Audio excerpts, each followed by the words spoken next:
മക്കളെ കാശു എടാ നീ വാ ഞാൻ അച്ഛനെ ഈ കോറിയുടെ അടുത്തുള്ള മൈതാനത്ത് നിൽക്കണടാ മക്കളിച്ച് വാ ഓ ആടാ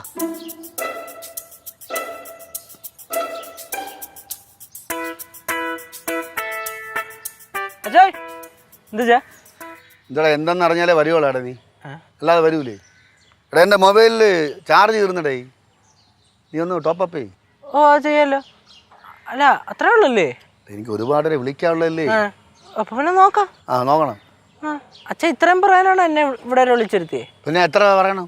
ഇത് ഫോൺ വിളിച്ചപ്പോ അങ്ങ് പറഞ്ഞാൽ പോരായിരുന്നോ? ഞാൻ അവിടെ ഒന്നും ചെയ്യൂലായിരുന്നു. ഒന്ന് കാണാല്ലേ എന്നാ ചെല്ലടേ. ഓ കയ്യിൽ പൈസ ഇരിക്കണം. എൻ്റെ കയ്യിൽ കുറച്ച് പൈസ ഉണ്ടായിരുന്നു. ആ ചീന് മേടിച്ചു. എന്തുപറ്റി? അല്ല അച്ഛനെ വിളി. ഓ ചേച്ചി നമ്മുടെ ഈ പഴയ ക്രഷറില്ലേ, ഓ അങ്ങോട്ട് വന്നേ. എൻ്റെ സൈഡിലുള്ള ഗ്രൗണ്ടിലോട്ട് വാ. ഇവിടെ അച്ഛൻ വിളി. വരുവോ? ഓ വരട്ടെ. രാവിലെ എന്തിനു കഴിച്ച്? രാവിലെ ദോശ, ചമ്മന്തി, സാമ്പാർ. ആ പിന്നെ നമ്മുടെ ഈ ഉഴുന്നിൻ്റെ പൊടിയില്ലേ ഇരിപ്പുണ്ടായിരുന്നു, എണ്ണ കൂട്ടി അടിച്ച്. ഓംപ്ലേറ്റ് ഉണ്ടായിരുന്നു. പിന്നെ ഉച്ചക്കത്തേന് ഇന്നലത്തെ മേടിച്ച കണവ ഇരിപ്പുണ്ടായിരുന്നു. അത് അമ്മ റോസ്റ്റ് ചെയ്ത്. തേങ്ങാക്കൊത്തൊക്കെ ഇട്ടാ?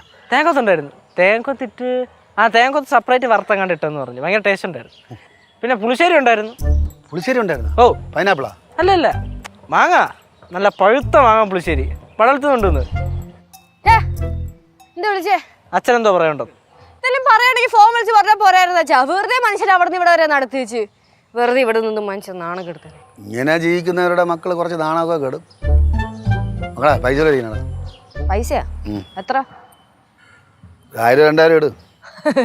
സിദ്ധു ഈ മാസം പൈസ തന്നിട്ടില്ല. ഒരു 10-200 ആയിരുന്നെങ്കിൽ എന്റെ ബാഗ് ഇരിപ്പുണ്ടായിരുന്നു. 1000 അത് ഓട്ടോക്കാരന് കൊടുക്കാൻ 10-200 രൂപ ചേഞ്ച് ഇടുന്ന വെച്ചപ്പോൾ ഞാൻ എടുത്ത് കൊടുത്ത് അമ്മയ്ക്ക്. സാരല്ല, നമ്മളെ പയ്യന്മാർ വിളിച്ചാൽ കിട്ടും. പക്ഷേ അവന്മാർ ഇത്തിരി ടൈറ്റാണ്. കുഴപ്പമില്ല, അഡ്ജസ്റ്റ് ചെയ്തോളാം. അച്ഛൻ എന്തെങ്കിലും കഴിച്ചാ? ഞാൻ അങ്ങനെ കഴിച്ചൊന്നുമില്ല. കഴിച്ചില്ല. അല്ല ഞാൻ വേണമെങ്കിൽ ചോറും കറിയും വേണമെങ്കിൽ പൊതിഞ്ഞു കൊണ്ടുവന്ന് തരാം. അച്ഛാ നല്ല ചൂട് ചോറ്, മാമ്പഴ പുളിശ്ശേരി, അതുപോലെ തന്നെ കൂന്തേല്, ഇഞ്ചിക്കറി ഉണ്ട്, ഒക്കെ കൂടെ വാഴയിലയിൽ പൊതിഞ്ഞ്. ഓ അത് ശരിയല്ല. നമ്മൾ വീട്ടിൽ നിന്ന് പിണങ്ങി കഴിഞ്ഞ് കഴിഞ്ഞാൽ നമ്മൾ അതേ രീതിയിൽ തന്നെ നിൽക്കണം. അവിടെ നിന്ന് ആഹാരവും കഴിക്കാനും പാടില്ല, വീടിനകത്ത് കയറാനും പാടില്ല. അങ്ങനെയാണ് അതിൻ്റെ രീതി.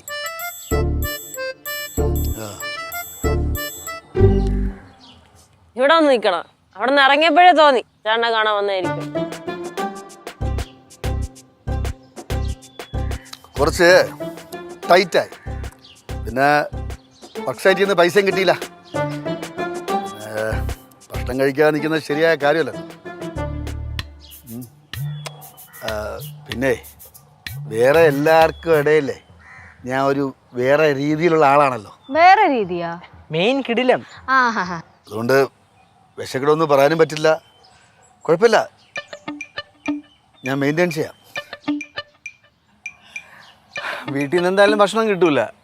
അതുപോലെ അമ്പലത്തിൽ അങ്ങനെ പോയി നോക്കിയാലേ അവിടെ അന്നദാനം എല്ലാം കാണും. ഞാനൊന്ന് ചുറ്റിട്ട് വരാടാ. ചോ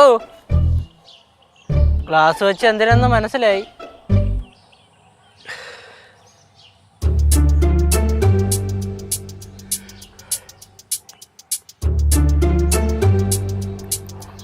പാവം നല്ലോണം വിശക്കുന്നുണ്ട് കേട്ടോ. ഫ്ലവേഴ്സ് ഒരുക്കുന്ന കാഴ്ച വസന്തം യൂട്യൂബിൽ പ്രേക്ഷകർക്ക് ലൈവായി കാണാം. ഫ്ലവേഴ്സ് കോമഡിയിൽ ജോയിൻ ചെയ്യൂ, ആസ്വദിക്കൂ.